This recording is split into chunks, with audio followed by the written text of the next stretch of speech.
Hi guys, I'm gonna show you how to set the premiere. So first, details here, and then the title and everything, thumbnail, playlist, and the next is monetization on.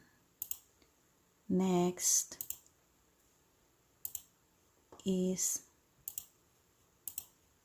ano nangyari dito? Next is add. Okay, you need to put a check. Next is video elements.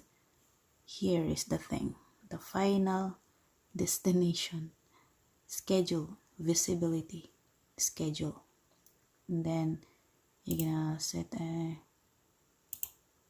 the time and date that you wanted. Mine is, I'm gonna set February 27, Saturday, and 7:15 a.m. My time zone is local time, that's Chicago. And then set as premiere. All set, February 27, 2021, 7:15 a.m. And then next is schedule.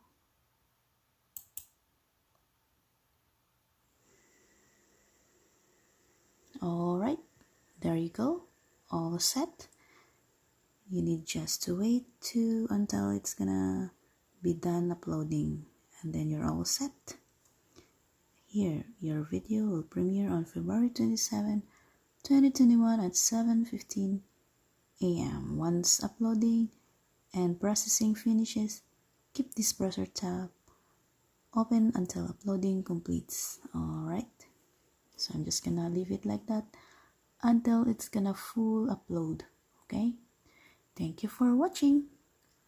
Bye. I hope I helped you this time. Thank you. Bye.